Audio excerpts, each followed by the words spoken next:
Bismillahirrahmanirrahim. Assalamualaikum warahmatullahi wabarakatuh. Alhamdulillah wassalatu wassalamu ala Rasulillah wa ala alihi wa ashabihi wa mawala. La hawla wa la quwwata illa billah. Wa bishrah li sadri wa yassir li amri wa hlul 'uqdatam min lisani yafqahu qawli. Rabbi zidni ilman warzuqni fahman. Kedaramang Bapak Ibu sekalian, mudah-mudahan orang sadayana sing janten ahli surga. Mudah-mudahan barokah nagu pengajian ieu Allah Subhanahu wa taala lancarkeun apa yang menjadi maksud, cita-cita, harapan. Mudah-mudahan kita semua termasuk hamba-hamba Allah Subhanahu wa taala yang diberikan senantiasa ampunan oleh Allah, senantiasa diberikan kesolehan bagi anak-anak keturunan kita. Dan Allah Subhanahu wa taala jadikan kita hamba-hamba Allah Subhanahu wa taala yang istiqomah dalam ketaatan, istiqomah dalam mengikuti pengajian, dan kita termasuk nantinya yang husnul khotimah, yang akhir hidupnya diberikan akhir hidup yang baik dalam keadaan Islam, dalam keadaan penuh ketaatan di jalannya Allah Subhanahu wa taala. Ayat sabda ini Pak? Mulai 133 ya.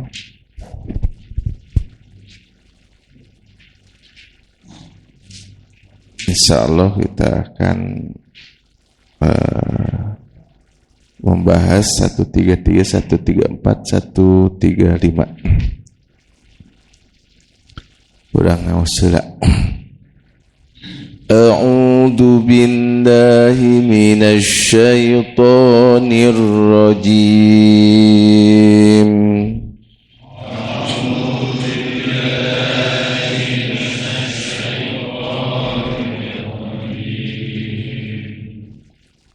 Am kuntum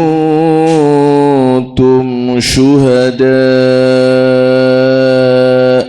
iz hadara Ya'qubal maut.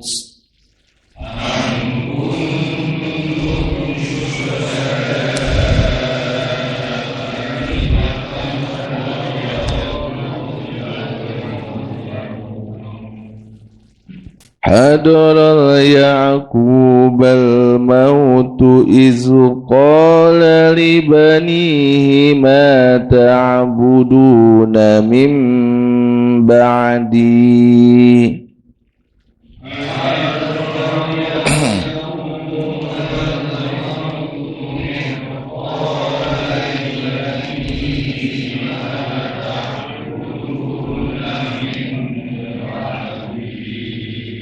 Qalu na'budu ilahaka wa ilaha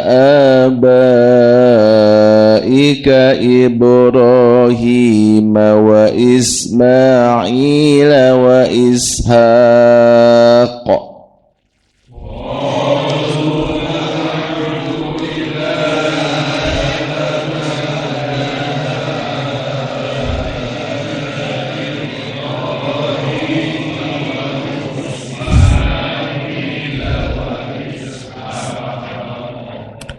Wa Ishaq ilaha wahida wa nahnu lahu muslimun. Wa Ishaq ilaha wahida wa nahnu lahu muslimun. Ya. Tilka ummatun qad khalat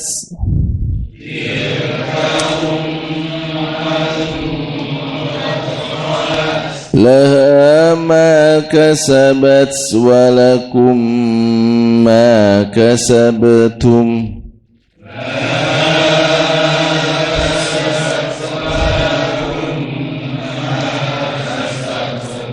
Wala tus'aluna yus'aluna amma kanu ya'malun.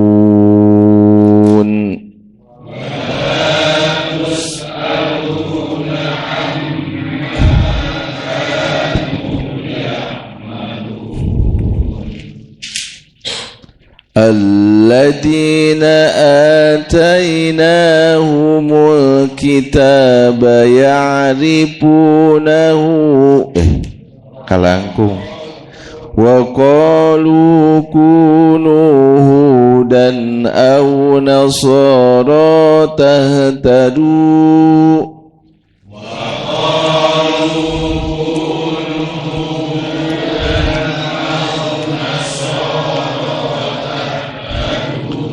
Qul bal millata Ibrahim hanifa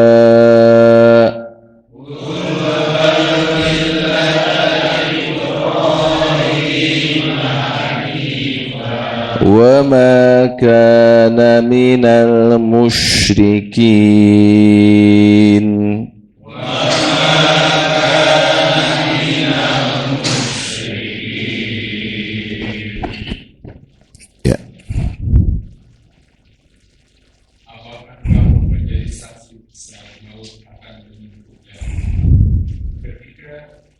Dia berkata kepada anak-anaknya, apa yang kamu sembah sepeninggal? Mereka menjawab, kami akan menyembah Tuhanmu dan Tuhan nenek moyangmu, yaitu Ibrahim, Ismail dan Ishak, yaitu Tuhan yang Maha Esa, dan kami hanya berserah diri kepadanya. Itulah umat yang telah lalu, baginya apa yang telah mereka usahakan, dan bagimu apa yang telah kamu usahakan. Dan kamu tidak akan diminta pertanggungjawaban tentang apa yang kamu gunakan kerjakan. Dan mereka berkata, jadilah kamu penganut Yahudi atau Nasrani, niscaya kamu mendapat. Katakanlah tidak, tetapi kamu mengikuti agama Ibrahim yang lurus dan tidak termasuk golongan orang yang mengikuti Tuhan. Sadaqallahul adzim. Jadi Bapak Ibu sekalian, ya, dimulai ayat ke-133 ketika Yakub ini, ya, memberikan wasiat dan bertanya kepada anak-anaknya, jika aku meninggal, kau akan menyembah siapa? Nah, ini ajaran dari orang-orang soleh, para nabi, ya, orang-orang yang dibimbing oleh Allah Subhanahu wa Ta'ala, agar mereka itu menyiapkan generasi yang mereka lebih mengutamakan menyembah Allah daripada menyembah yang lain. Jadi menyembah yang lainnya itu berbuat kesyirikan. Jadi pelajaran buat kita bahwa kalau kita saat ini seorang bapak yang mempunyai anak-anak, ya, jadi kalau ada pembicaraan dengan anak kita, ya, entong berbicara ke lamun maut maneh kumaha dagang, kumaha bisnis, kumaha eta usaha, entong itu udah masing-masing udah ada rezekinya, ya. Teu kudu bingung, teu kudu ringrang, teu kudu hariwang.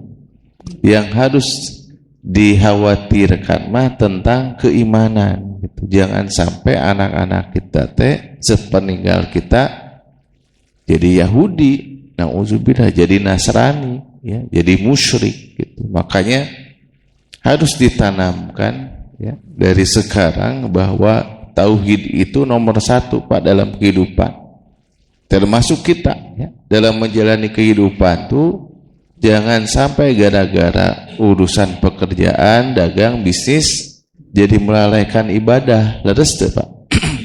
Kita harus punya cita-cita bahwa apa yang kita lakukan ini sejalan dengan ridho Allah, sejalan dengan ibadah gitu. Jangan sampai namanya pekerjaan, perdagangan, bisnis kita melalaikan sholat kita, ngaji kita.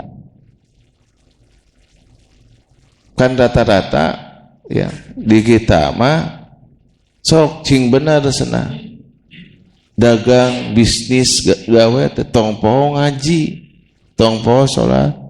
Berarti sholat dan ngaji teh sisa waktu, ada seperti itu, mindsetnya salah.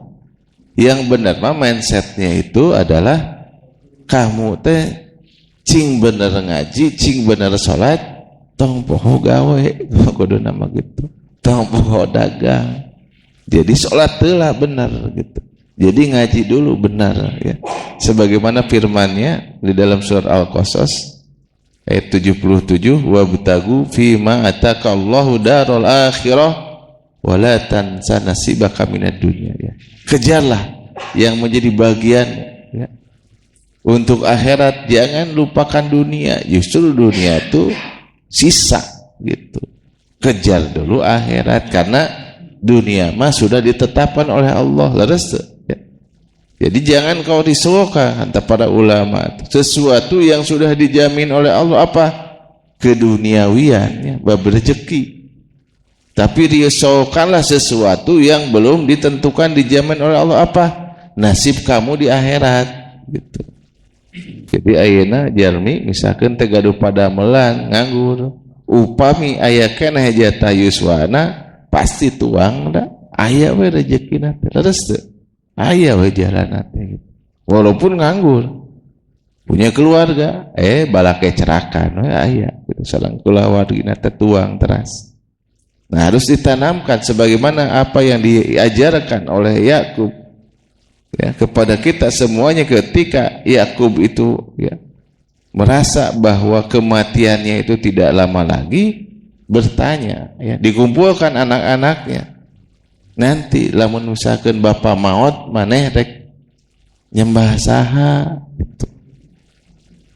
Nah, kemudian anak-anaknya menegaskan, berikrar, kami akan menyembah Tuhanmu, Tuhan nenek moyangmu, yaitu Ibrahim, Ismail dan Ishak, yaitu Tuhan yang Maha Esa, dan kami hanya berserah diri kepadanya. Nah, terus gitu mah reug-reug Nabi Yakub, alhamdulillah gitu.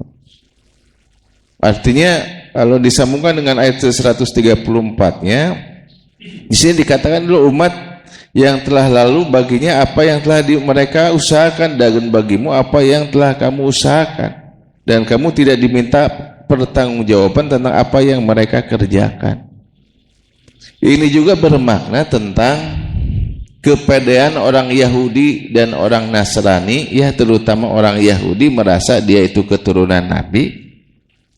Ingat, walaupun kita keturunan Nabi enggak pengaruh kalau kitanya enggak soleh. Ada Pak? Ada Bu? Tidak ada jaminan kalau orang tua kita soleh, kakak kita soleh, terus orang teu sholat ya. Kemudian teh orang teu ngaji, terus orang teh salamet gitu. Henteu. Di sini ditegaskan bahwa kamu akan mendapatkan sesuai dengan apa yang kamu lakukan, dan kamu tidak dimintai pertanggungjawaban tentang apa yang dahulu mereka kerjakan, dan kita juga tidak akan dituntut lamun misalkan aya aki urang karuhun urang nu berbuat kesyirikan, berbuat dosa, tidak akan dituntut. Sebagaimana kita pun tidak akan mendapatkan keuntungan ketika orang-orang sepeninggal ataupun karuhun kita, orang tua kita yang mereka itu soleh sedangkan kita tidak soleh, tidak akan menyelamatkan. Itu penegasan.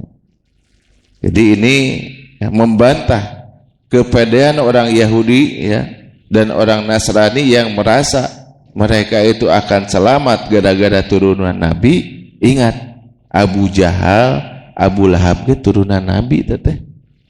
Dari kerannya, terahnya Nabi Ismail gitu.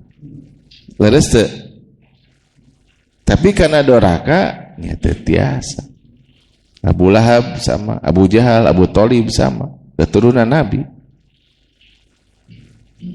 Termasuk Kan'an, anaknya langsung dari Nabi Nuh. Termasuk anaknya Nabi Adam siapa? Qabil ya, yang membunuh Habil. Jadi dengan ini ditegaskan bahwa ingat ya, bahwa orang mah ya tergantung apa yang kita lakukan. Melak hade jadi hade, melak goreng jadi goreng. dan kita akan mendapat daripada apa yang kita tanam. Nanamnya sae, nanti hasilnya sae. Nanamna awon, nanti juga hasilnya juga awon, begitu.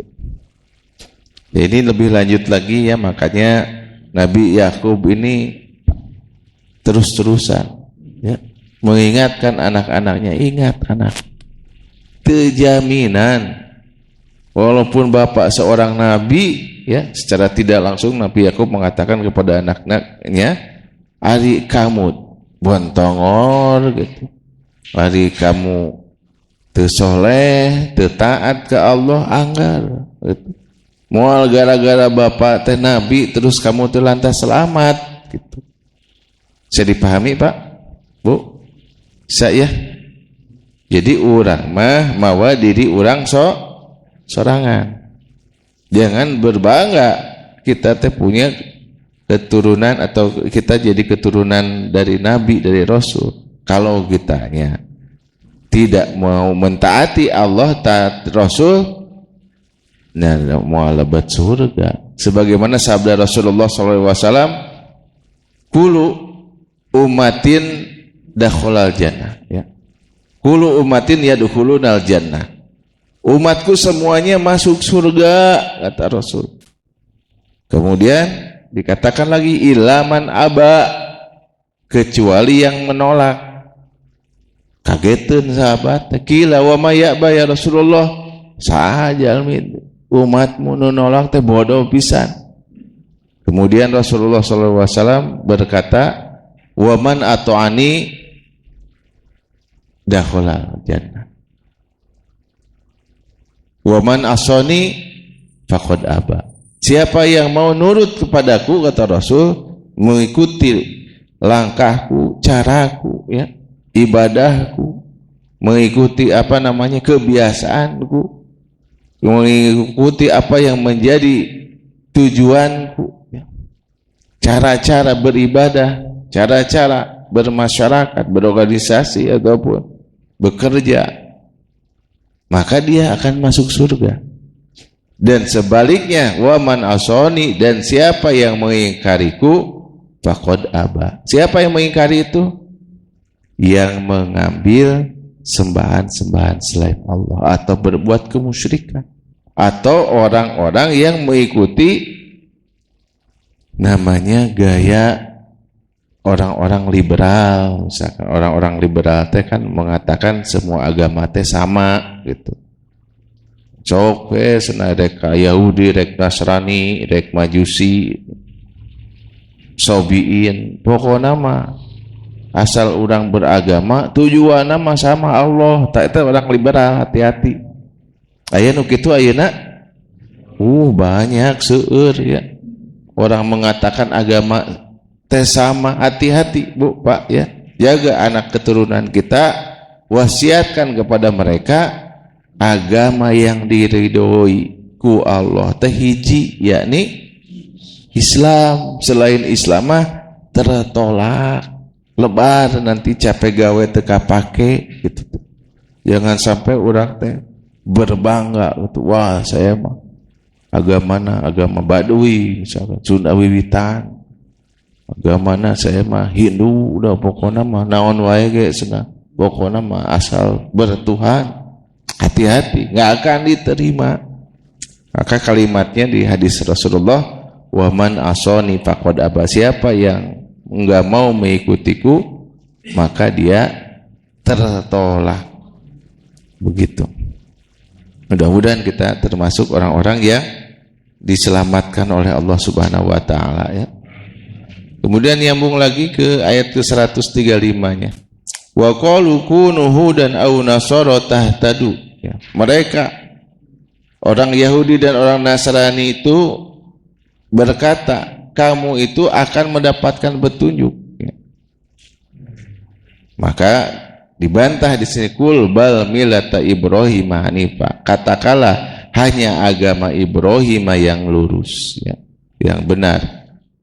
Hanifa itu berasal dari kata ahnaf. Ahnaf itu condong kepada kebenaran gitu.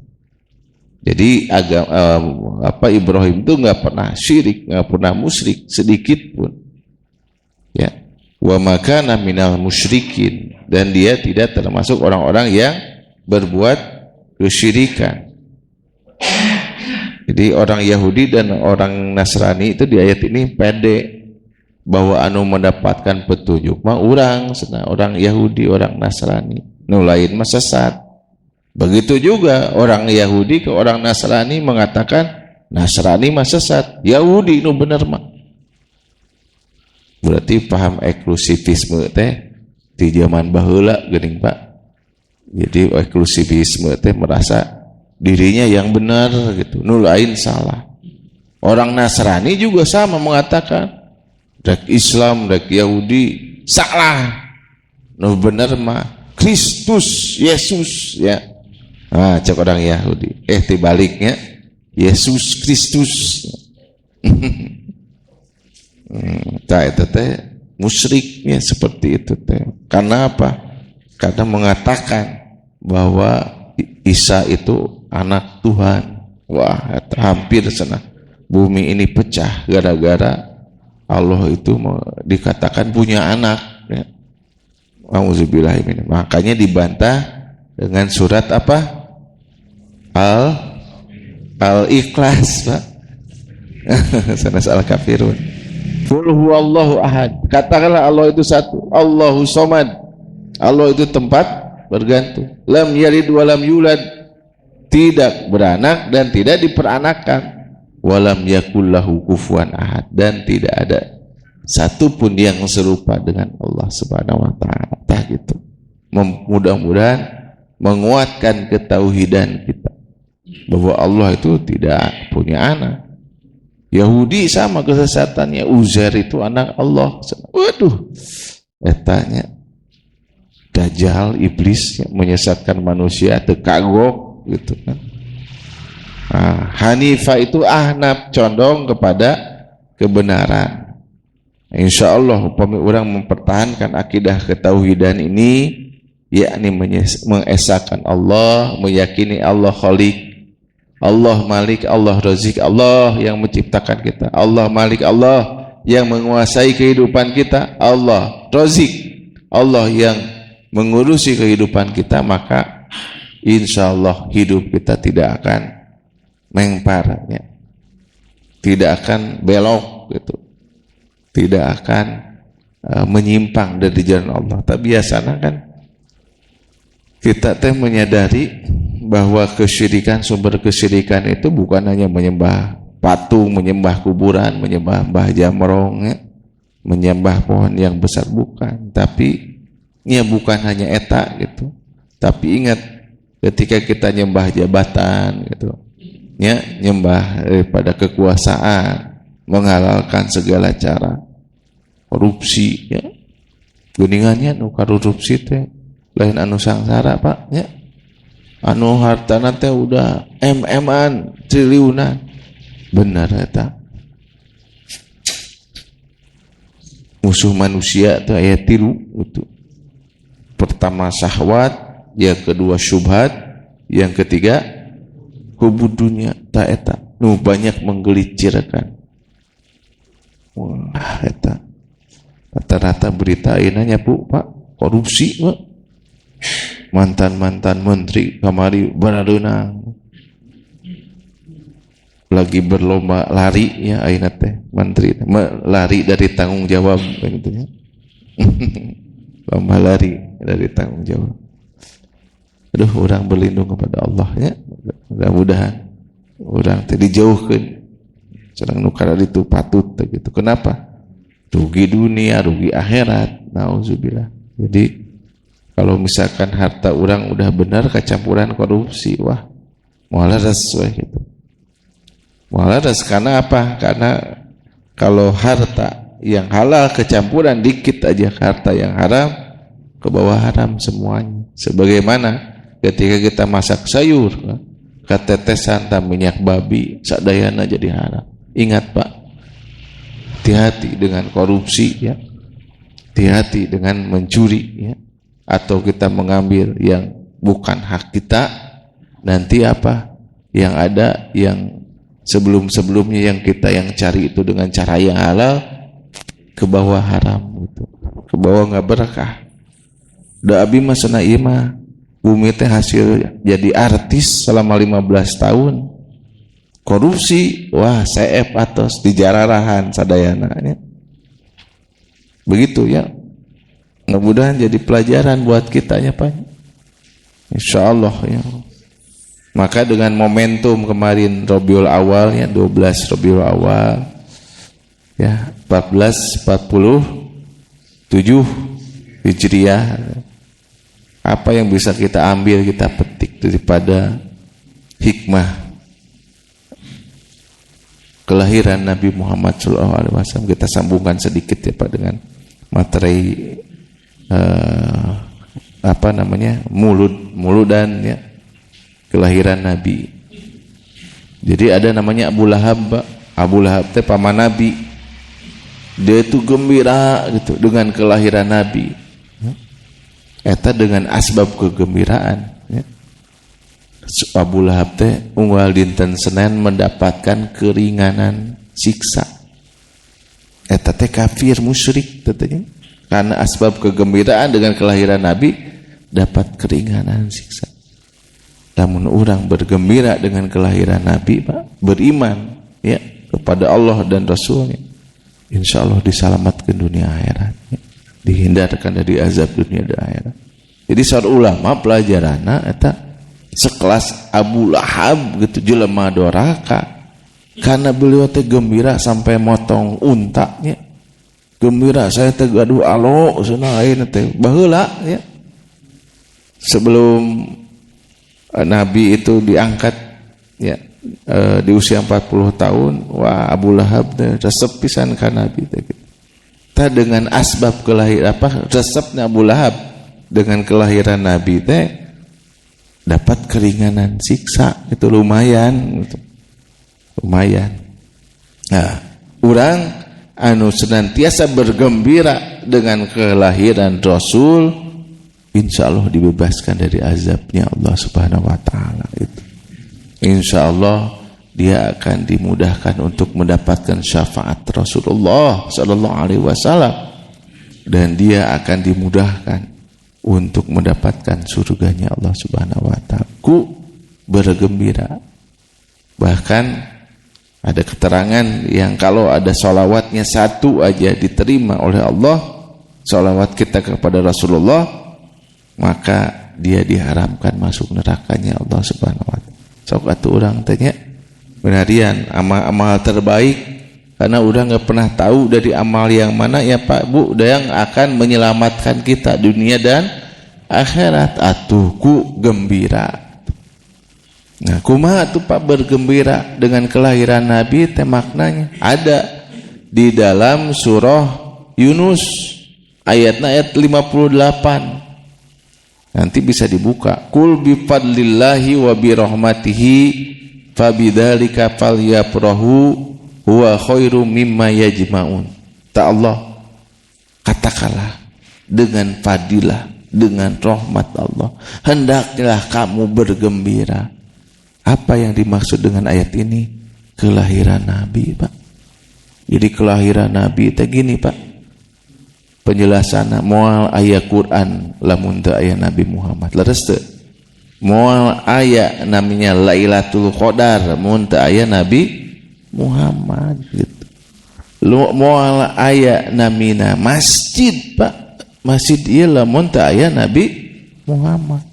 Sareng dinten ieu meureunnan urang teh keur nyembah patungnya, keur nyembah berhala, upami teu aya Nabi Muhammad, maka bergembiralah kata Allah.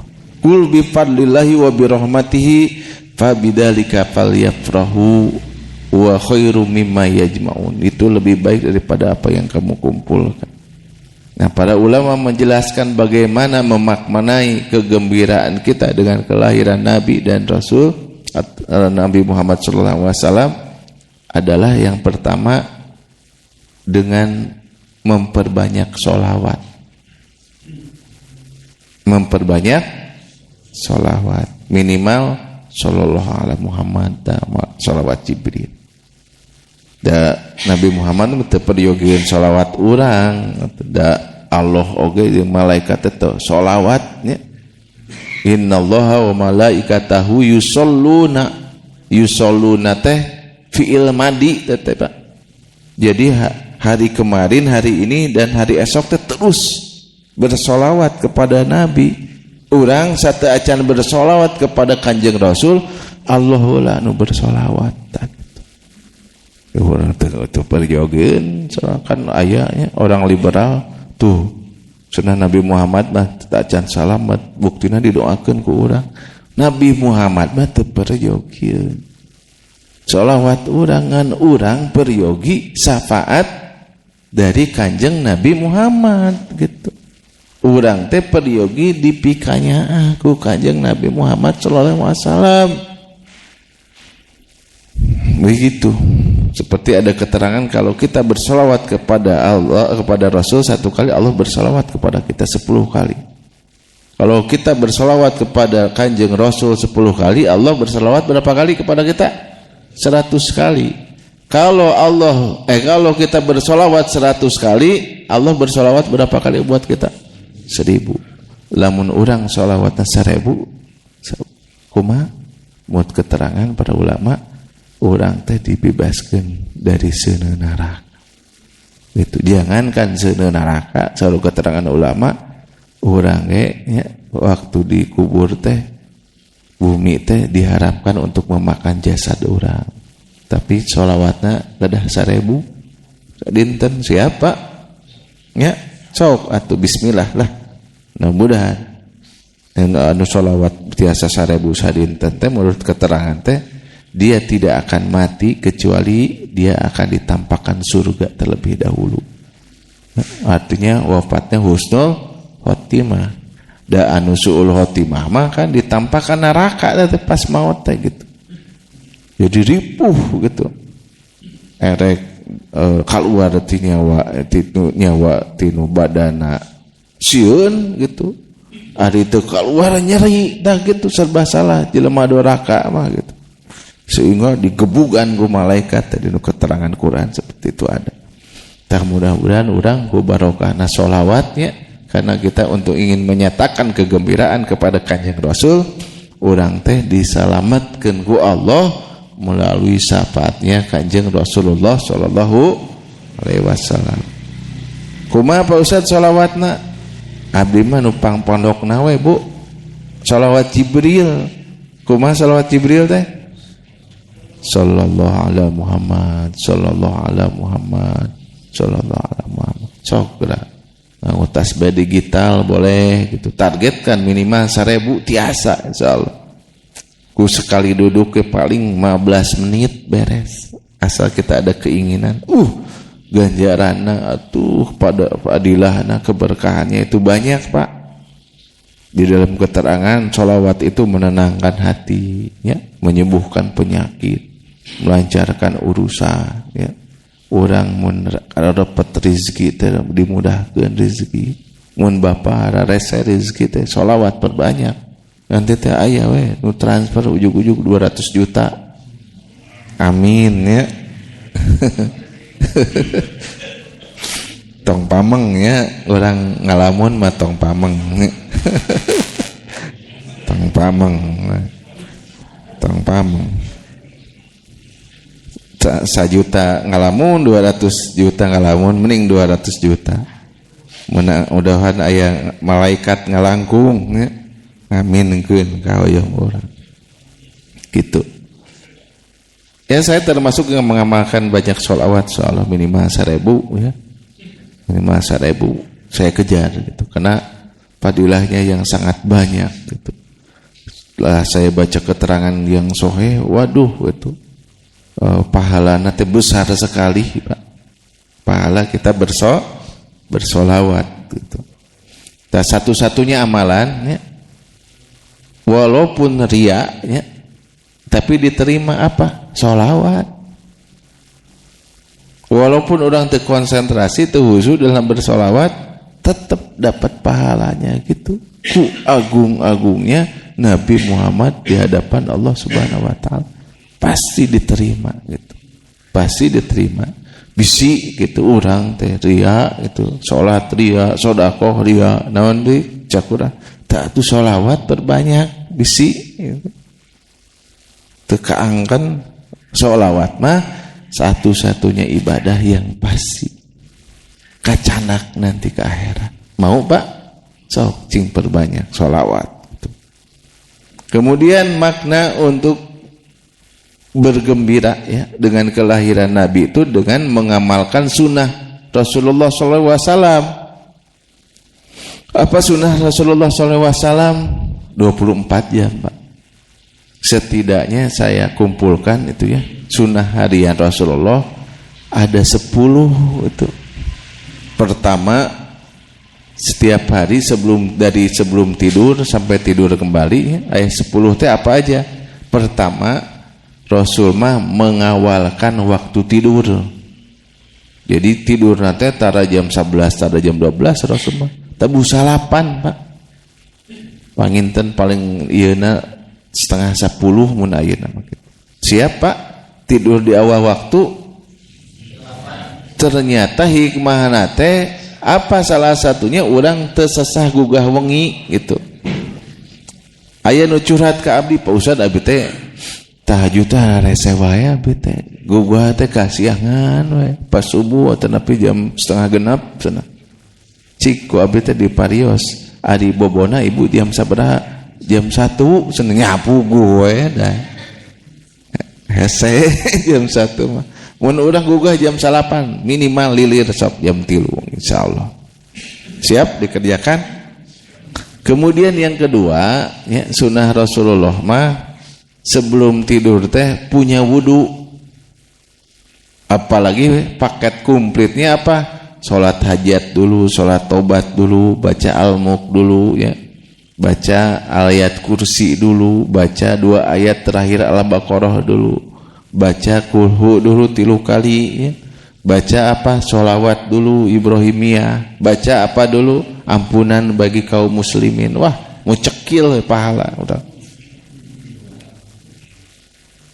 Kemudian sunnahnya yang kemudian ketika Rasul itu terbangun lilir, baca la ilaha illallah wahdahu la syarikalah lahul mulku wa lahul hamdu wa huwa ala kulli syai'in qadir. Subhanallah walhamdulillah wallahu akbar. La haula wala quwata illa billah faghfirli. Mun urang ngadoa, doana diijabah. Mun urang minta ampun, diampuni Allah kata Rasul. Lamun urang ingin diterima salatnya, diterima salat gitu. Nah, kemudian Rasulullah mah tahajud enggak pernah putus. Kenapa? Karena bagi Rasul mah tahajud teh wajib ya. Bagi orang mah sunat. Kemudian Rasul mah sunahnya tuh tidak pernah ketinggalan qoblah subuh. Jadi qoblah subuhnya enggak pernah ketinggalan. Sampai-sampai di dalam hadis riwayat Muslim Rasulullah bersabda, "Raqataini qoblah subhi khairan minad dunya wa ma fiha." 2 rakaat sebelum subuh itu lebih baik daripada dunia dan seisinya. Eta teh baru salat sunatna. Komo deui salat wajib. Jadi jangan ketinggalan. Dan Rasul mah sunahnya apa? Enggak pernah salat fardu di rumah, Pak. Ya, selalu berjamaah awal waktu dan di masjid. Oh iya, bab tidur lupa. Rasul mah sebelum tidur teh ngeprak dulu apa? Tempat tidur. Naon? Lamun bahasa urang mah dikieukeun tah. Ya, dikebutkeun. Ya. Kayak baca bismillah atau sholawatnya. Lah, kenapa? Hikmahnya bisi aya naon? Cucunguk. Maunya cucunguk mah tuh katingal. Bisi aya anu matak ateul teh naon lah gitu. Tumila naon deui pokokna mah sarupaning lah gitu. Dan juga manfaat kedua bisi aya jin keur sare gitu. Jadi matakna orang kena eureup-eureup wae dan nindihan jin wae gitu kan. Jin teh ku urang sia dibalesnya di smackdown gitu kan. Jadi dikeperukeun teh untuk menghilangkan eta jin ataupun makhluk halus. Ya, siap diamalkan. ku sorban tiasa gitu nya, ku naon deui sarung gitu tiasa, ku sapu nyere mangga naon deui. Oh iya tah vacuum cleaner sedot sedayana gitu kan sedot gitu. Itu sunnah Rasul. Terus sunnah Rasul yang selanjutnya, Rasul itu tidak pulang ke rumah sebelum sholat subuh Pak. Jadi habis subuh teh beliau teh ngaji ya, menjawab pertanyaan dari sahabat, terus apalagi berdoa berzikir sampai suruh baru 2 rakaat. Kata Rasul, siapa yang duduk berjamaah habis sholat berjamaah di masjid kemudian dia melaksanakan 2 rakaat, jadi suruh teh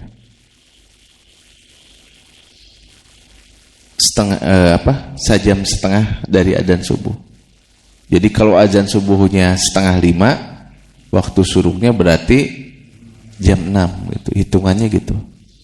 Tapi kalau versi ini Pak, suruh teh matahari terbit, jadi tambahin 10 menit. Jadi kalau pas matahari terbit mah nggak boleh sholat. Makanya kalau di sini sekarang itu suruh 42, tambahan 10 menit gitu. Janten 52. You understand? Ya, bisa dipahami.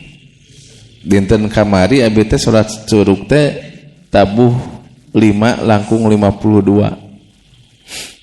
Nya tanganna mah sajam setengah lah ti azan subuh gitu. Kemudian sunnah berikutnya kata Rasul apa? Siapa yang sholat suruh 2 rakaat ya, maka dia itu mendapatkan pahala haji umroh sempurna sampai 3 kali Rasulullah mengatakan taman sempurna.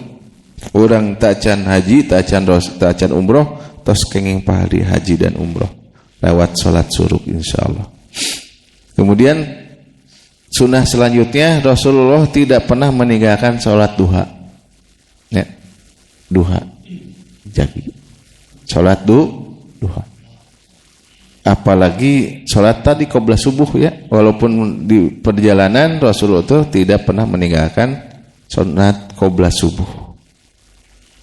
Nah ini ada penjelasan di Riyadhus Shalihin Pak, upami bapak kasiangan ya, pas ka masjid teh rakaat kedua ya, masbuk tacan netepan qobla, apakah boleh dikerjakan di ba'diyah subuh? Boleh ya, silahkan mengkodok ya, saking ku penting-penting ade ya, bapak teh aya nu tos salat subuh salat 2 rakaat tong dicarek ku bapak teh, teu aya ba'da subuh, bapak nu bodoh berarti sanes anu netepana.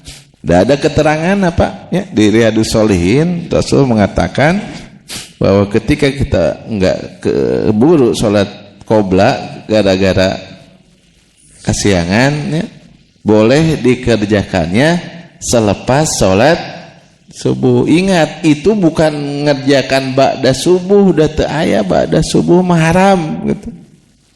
Tapi saking ku penting-pentingna eta sholat qobla subuh boleh dikerjakan setelah sholat subuh. Tapi tekaci lamun unggal dinten apa? Unggal dinten gitu. Iya masa kali-kali bilih gitu bapak. Nu terbiasa qobla subuh nate jam sebelum subuh iya. Lain unggal dinten teu sah eta mah. Aya keteranganna saur Pak Ustaz cenah abi mah cenah dongkapna we engke rakaat kedua. Oh. Beuki we salah eta mah. Siapa? Nah duha itu dibagi 3. Ada duha awal, duha tengah, duha akhir. Duha awal itu kalau hari kemarin saya lihat itu tabuh genep langkung 18 tos lebet duha awal. Kalau duha tengah itu tabuh 8 tabuh 10. Dugi tabuh 10. Kalau duha akhir itu tabuh setengah 11 sampai 10 menit sebelum adzan duhur gitu. Jadi bapak misalkan tacan duha Ke masjidnya masih setengah 12, boleh duha nggak dikerjakan? Boleh, namanya duha akhir. Tapi sebaik-baiknya duha menurut para ulama ketika moncorong-poncorongnya panon poe itu jam 9 cenah gitu. Di waktu pagi jam 9 itu waktu terbaik sholat duha. Nya puguh we nuju sibuk-sibukna urang tanya. Nuju jong-jon nah gitu. Silahkan dipilih Bapak mau ya yang mana? Awal, tengah, akhir. Duha awal, duha tengah atau duha akhir. Begitu. Kemudian sunnah selanjutnya Rasulullah mah senantiasa menjaga wudu. Jadi lamun kayak cai batal wudu deui gitu. Kemudian sunnah selanjutnya Rasulullah selalu baca Quran tiap hari. Boleh kita baca Waqiah tiap hari ya, Yasin. Kemudian yang selanjutnya Rasulullah mah senantiasa bersedekah tiap hari. Jadi upami Bapak ke masjid subuh itu yang terbaik Pak. Sedekah subuh itu waktu yang terbaik. Bade 5.000, bade 10.000 mangga. Kemudian sunnah selanjutnya Rasulullah banyak berjalan ke masjid ya. Seperti itu. Ada waktu 5 menit lagi, barangkali ada yang mau ditanyakan, silakan. Mangga.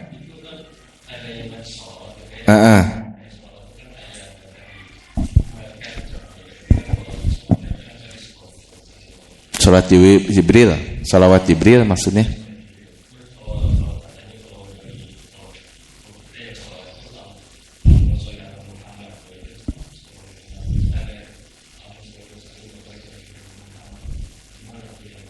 Oh, redaksinya ya. Ya.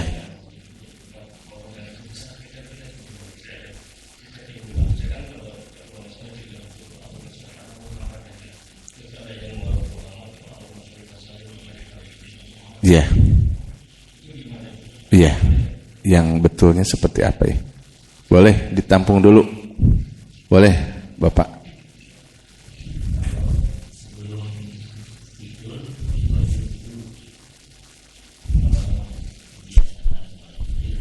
Iya. Boleh nggak witir sebelum tidur gitu? Iya. Boleh. Kemudian satu lagi, ibu-ibu barangkali. Bapak aja lah, Bapak. Itu beli made sepedas lebat kan YouTube sana gitu. Terkait dengan surah Al-Baqarah 134. Iya. Bagaimana hubungannya dengan yang dikatakan dosa zari'ah, Pak? Barang siapa mempelopori suatu kemaksiatan, kemudian ada generasi berikutnya yang meniru, dia akan mendapat bagian dari dosa yang dilakukan oleh kaitannya dengan surah 134. Betul. Terima kasih. Sama-sama. Pertama tentang sholawat, bagaimana apakah sholawat itu pakai Sayyidina ataupun nggak pakai Sayyidina? Boleh dua-duanya, karena yang diajarkan oleh malaikat Jibril nggak pakai Sayyidina itu memang redaksinya seperti itu, nggak boleh ditambah-tambah jadi sallallahu ala Sayyidina Muhammad gitu. Tapi kalau misalkan kita mau sholawat pakai Sayyidina silahkan. Saya alasannya pakai sholawat Jibril itu selain sahih ya, selain itu kalimat itu luar biasa karena menjadi maharnya Nabi Adam kepada Hawa itu kan pakai sholawat Jibril gitu. Kemudian juga memang karena singkat Pak, karena saya target 1.000 untuk pakai sholawat Ibrahimiyah itu rada berat gitu, tuh nyampe wae gitu. Maka saya pakai sholawat Jibril yang nggak pakai Sayyidina. Adapun kalau pertanyaan lebih mana yang afdol, pakai Sayyidina atau nggak pakai Sayyidina? Dua-duanya afdol selama itu ada keterangan yang sahih gitu. Silahkan, nggak masalah Pak ya. Mau pakai Sayyidina mau nggak pakai Sayyidina. Ya. Ya. Ya. Ya. Ya. Ya. Oh, jadi memang bukan berarti apa yang dikerjakan sholawatnya malaikat kita nggak boleh untuk melakukannya. Justru Rasulullah SAW memberikan pilihan kepada kita gitu. Dan juga ada di dalam surah Al-Ahzab ya kalau nggak salah, innallaha wa malaikatahu yusholluna 'alan nabi ya. Ya ayyuhalladzina amanu shollu alaihi musallimu taslima ya. Bahwa Allah dan para malaikat itu bersalawat atas Nabi ya. Hai orang-orang yang beriman bersalawat atas Rasul. Mudah-mudahan bisa menjawab ya. Kemudian yang kedua terkait dengan sholat witir. Apakah boleh diawalkan sebelum tidur? Boleh Pak. Karena witir ini ada dua versi. Ada riwayatnya Abu Bakar, ada riwayatnya Umar. Kalau riwayatnya dari Umar itu, Umar melaksanakan sholat witir itu setelah tidur Pak. Jadi upami misalkan orang mau mengikuti Umar, sholat witirnya setelah tidur. Misalkan kita target tahajud 11 rakaat, ya nanti witirnya yang 3 rakaatnya misalkan setelah tidur. Tapi kalau Abu Bakar saking hati-hatinya takut ketinggalan witir, karena witir itu sangat penting ya, sangat disukai oleh Allah, dan jangan sampai terlewat witir kita ini. Jadi diawalkan teh sebelum tidur. Misalkan kita tidur jam 9:30, sholat witirnya 1 paket. Kalau saya misalkan versi mengikuti Abu Bakar, juga pernah pakai versi Umar ya. Kalau versi Abu Bakar mah saya suka dipaketkan sholat tobat dulu 2 rakaat, sholat hajat dulu 2 rakaat, witir 3 rakaat boleh. Nah nanti kalau setelah tidur udah kali 8 rakaat.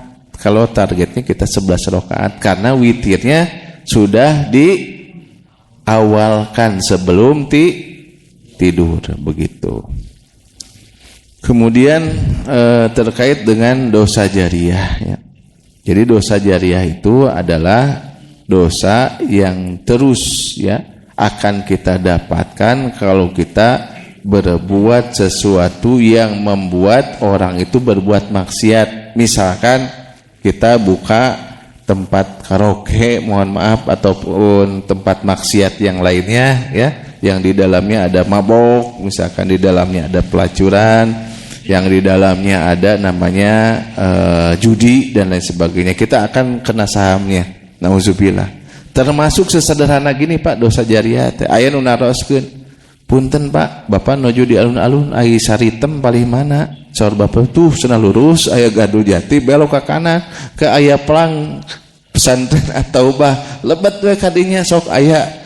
Tah Bapak teh selama orang itu teh kadinya Bapak kenging dosa jariyahna gitu. Nauzubillah.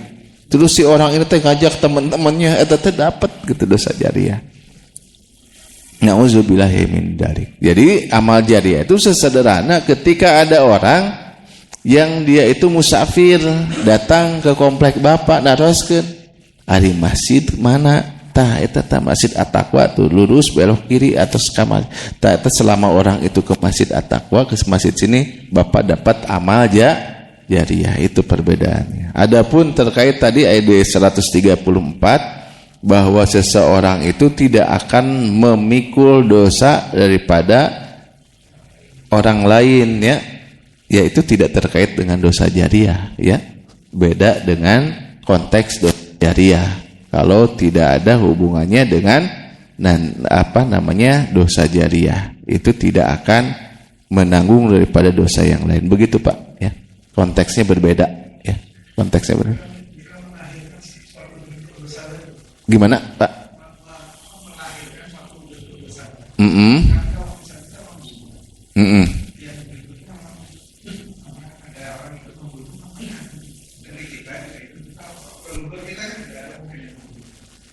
Oh enggak Pak. Jadi misalkan Bapak punya aki tukang kawin misalkan, Bapak teh nggak akan kebagian misalkan jadi dosa gara-gara aki Bapak tukang kawin gitu.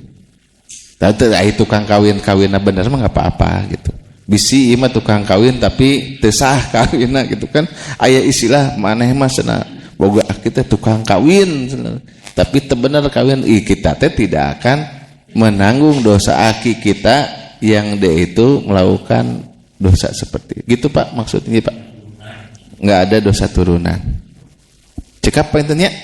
Mudah-mudahan barokah buat kita semuanya disehatkan oleh Allah, kita mendapatkan ilmu yang bermanfaat, ilmu yang berkah, dan kita diberikan senantiasa kemudahan untuk berbuat taat hingga akhir hayat kita husnul khotimah.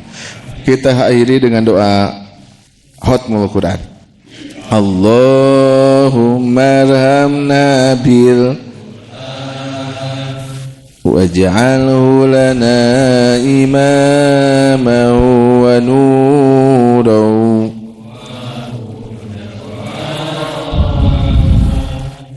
Allahumma dzakirna minhu ma wa 'allimna minhu ma warzuqna tilawatahu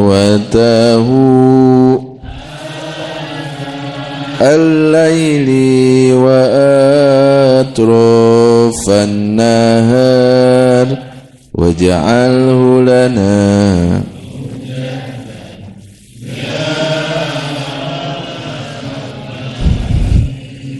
doa kafaratul majlis. Subhanakallahumma wa bihamdika asyhadu an la ilaha illa anta astaghfiruka wa atubu ilaik.